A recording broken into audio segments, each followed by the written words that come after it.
میری دو بیویاں آپس میں لڑتی ہیں تو لڑیں گی اور کیا کریں گی، تیسری کر لو تو نہیں لڑیں گی۔ نہیں میں مذاق نہیں کر رہا۔ عربوں کا ایک نسخہ ہے، وہ کہتے ہیں کہ دو بیویاں اگر ہوں تو لڑتی ہیں، انہو فی النارین، گویا کہ وہ دو آگ کے لکڑیاں ہیں جو اگر تیسری کر لو نا اللہ کی رحمت سارے جھگڑے ختم ہو جائیں۔ آپ تجربہ کر کے دیکھ لو، کیونکہ جب تیسری آتی ہے نا وہ دوسری والا ناز تو ختم ہو گیا نا کہ میں تمہاری سوکن ہوں، اب اس پر بھی تو سوکن آ گئی۔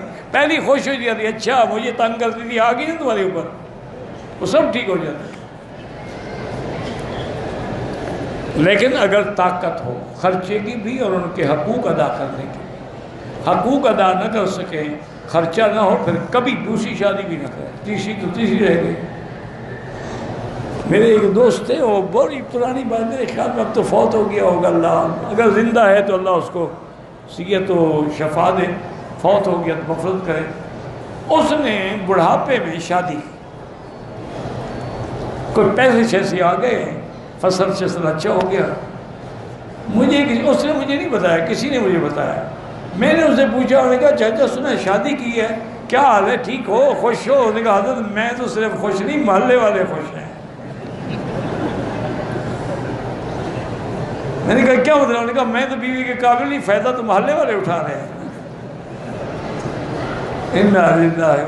سن کا بھائی کس پاگل نے کہا تھا شادی کر؟ کہتے ہیں جی بس پیسے آئے تھے، دماغ خراب ہو گیا، 2-4 روز میں پھوک نکل گئی، اب جناب ٹھیک ہے، چپ کر کے بے غیرت بن کے بیٹھا رہتا ہوں۔ میں نے کہا طلاق دو، جان چھوڑا، تمہارے نکاح میں ہوتے ہوئے تو گناہ نہ کرے نا، تم کیوں گناہ کے شریک بنو؟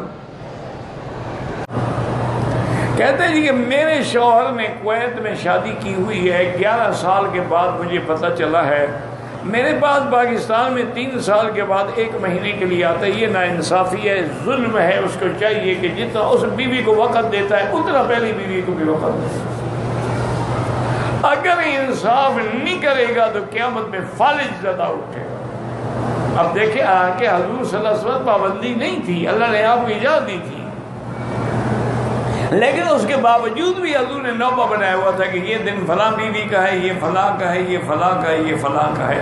عصر کی نماز کے بعد آپ ہر بیوی کے گھر میں جاتے تھے 5 منٹ 10 منٹ، لیکن رات وہاں گزارتے تھے جس کی باری تھی۔ یہ ظلم ہے کہ تم کویت میں بیٹھے رہو، بیوی پاکستان میں پڑی رہے، کیونکہ تمہیں تو وہاں بیوی مل گئی، پھر وہ کیا کرے، وہ بھی وہاں کوئی شوہر ڈھونڈ لے۔ اگر تم یہ چاہتے ہو، یہ بے غیرتی برداشت کر سکتے ہو، یا پھر جان چھڑاؤ، اس کو طلاق دے دو، قصہ ختم، وہ جا کے بیچاری اپنی کوئی دوسری شادی کر دے۔ یہ تو مطلب نہیں ہے کہ بیوی تیری ہے اور 3 سال وہ اکیلے رہتی ہے۔ اگر ایک آدمی کی 2 بیویاں ہیں، دونوں کو ایک ہی بستر پہ اکٹھے سلائے، ویسے تو کوئی منع نہیں، بیویاں ہیں، لیکن علماء نے لکھا ہے کہ ناجائز ہے، کیونکہ کبھی بھی کسی کی اگر کوئی غیرت جاگ پڑی نا تو انشاءاللہ تجھے سوتے ہوئے مار ڈالیں گے۔